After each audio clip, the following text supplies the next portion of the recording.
Oh my god, I have so many questions. Okay, on one hand, as a regular viewer of this episode, I really did enjoy it. I liked The Walking Dead Dead City episode 4. I thought it was really great. But on the other hand, as a reviewer, I have I have so many problems with this episode, I don't even know where to start. Like, this is straight up the only episode in this show so far that I've went back to rewatch just to be kind of like, am I sure this is as goofy as it was? Am I sure I liked it? Like, I don't know. I'm so torn on this episode overall because there's so many plot holes with a lot of the elements that came in the story, but at the same time, it was just overall very compelling and a very fun episode of TV. And look, I totally get it. If I came out of it enjoying it and I had fun, there's really no reason to complain, right? Well, unfortunately, that's my job here on Jerry's Takes, which, by the way, yes, we did change the name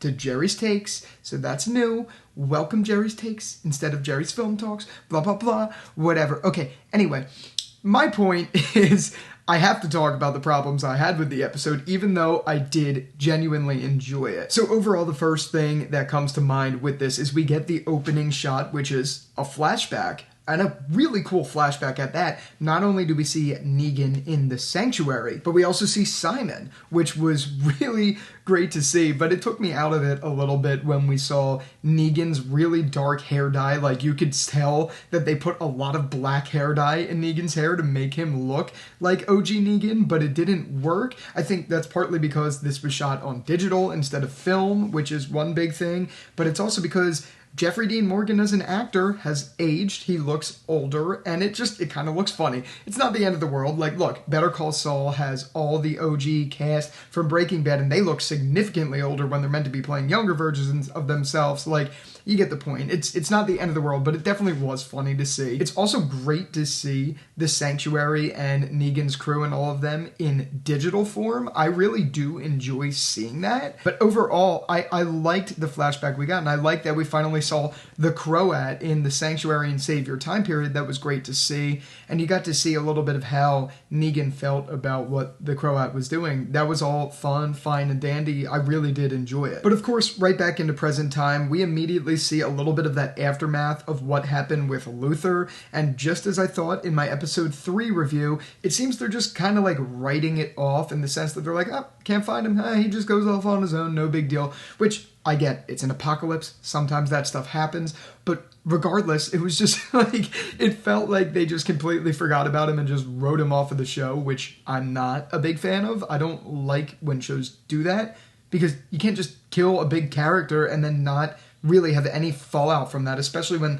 the conflict is with Negan and Luther, and Negan's this new guy in the group that they're doing this really elaborate plan for, and he's the one that killed someone who was in their crew. It's just, I don't know. But initially, along with that, we got a small scene where Negan was putting a tin can in his bag, and for the entire duration of the episode, I was very confused as to what that tin can was. I had no idea until I watched the after show credits, or whatever you call it, where they explained that that was Luther's beeswax. So I didn't really understand the part later in the episode where Maggie found the beeswax and then had a problem with it.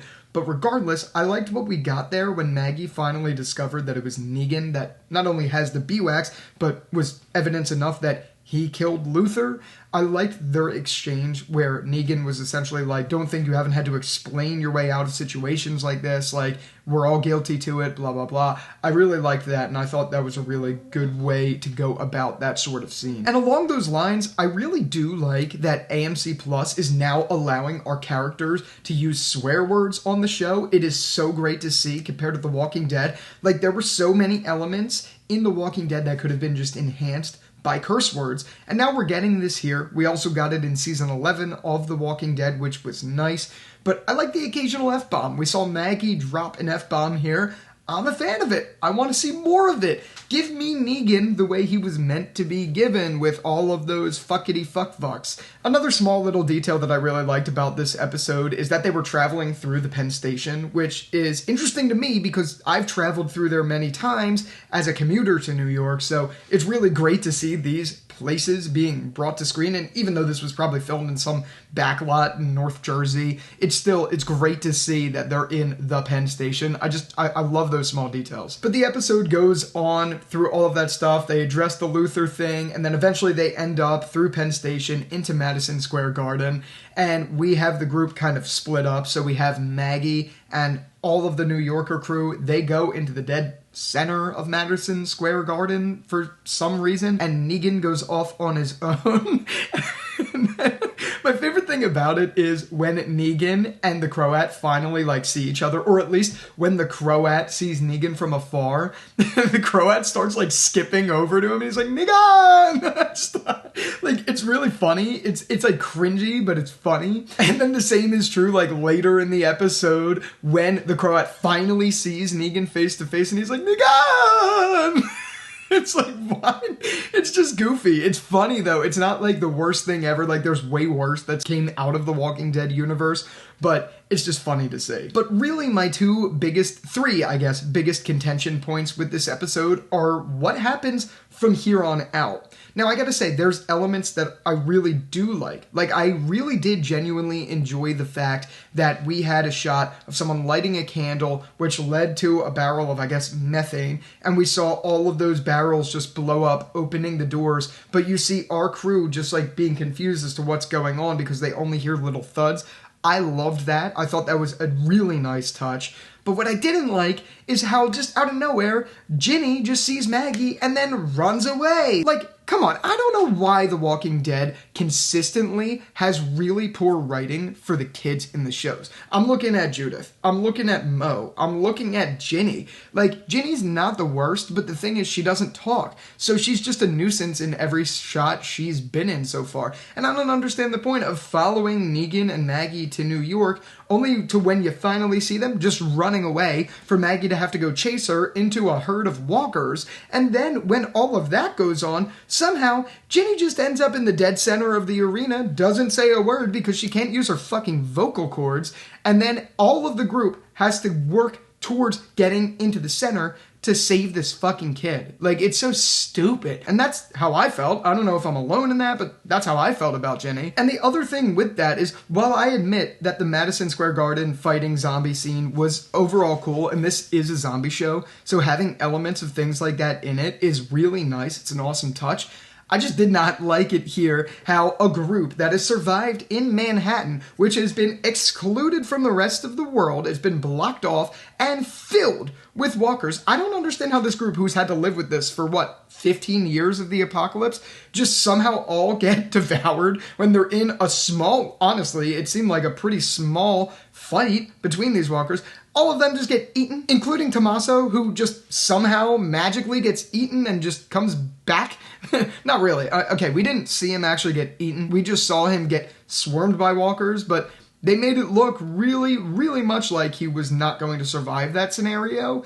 And I just don't understand how he got out of that unscathed. Maybe in the next episode we'll see he got bit and that'll be a big character death this season, which would suck because I actually do like Tommaso as a character, so I hope he lives, but I don't know. They already killed off Luther, and I liked Luther, so we'll see. But I just found it so funny that these survivors who have been apparently holding on by a thread, but have been surviving in Manhattan for this long, just all get devoured at once. It's crazy how quickly they became a kid's meal for these zombies. And not to mention that, but the plan itself to bring them all there was just really stupid. And we have the character, the lady who's dating Tommaso, whose name I genuinely don't remember. She was like, we're doing this, this, and this. Got it? You better get it right. Okay, yeah, no one's gonna get it right when you say it that quick and you're just like, you better do it. It's not happening. It's not happening. I just thought that was funny, and then it made it even funnier when they all just got devoured by her stupid planning. But, I don't know. But to me, by far the biggest pain point I had with this episode, that I know other people are talking about too, is the freaking Marshal, who, first off, the Croat, after a really awesome exchange between him and Negan, he just throws him off the balcony, but somehow the Marshal just magically lands on the ledges. He magically catches him when his fucking mass of molecules, his sack of meat, is flying down straight in air.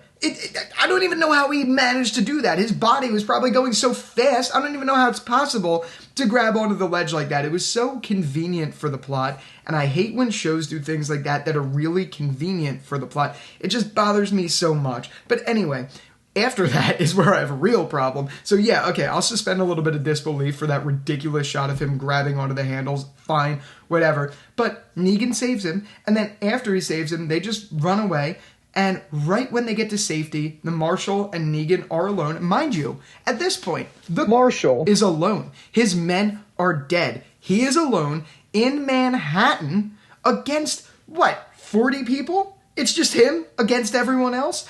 And now, after he's been saved by Negan, alone, he decides to hold him up and be like, you're under arrest. You're going to jail. You're going to get killed. Like, really? Really?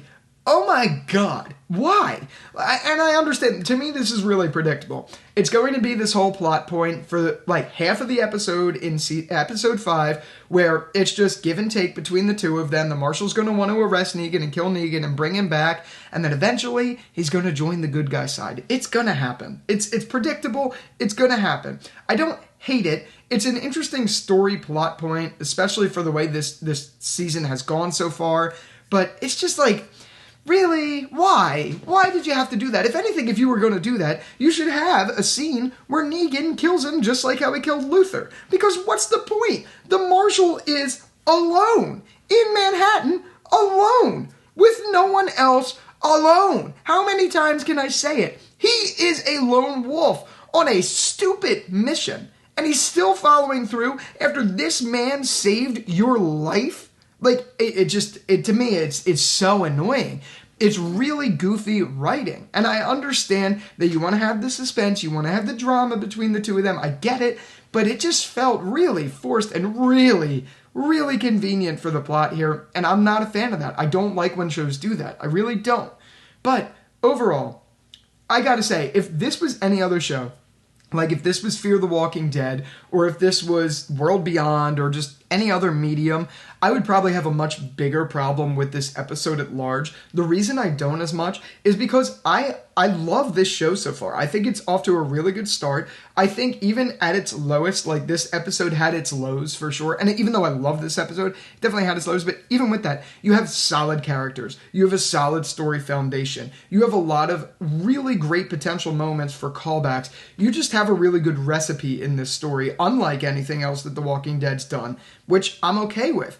And at its core, as a regular viewer, all this review stuff aside, I genuinely enjoyed this episode. Even though I had problems with it, I enjoyed it. And I think that's a really great thing. If you can make someone feel something in a show or a movie or whatever, I think you've done your job, even if it has stupid plot elements. Like, Fear the Walking Dead never had any of this. There was never a time where I felt something other than hatred for the show. This, I genuinely enjoyed. I found this enjoyable. And if you could do that, you've succeeded.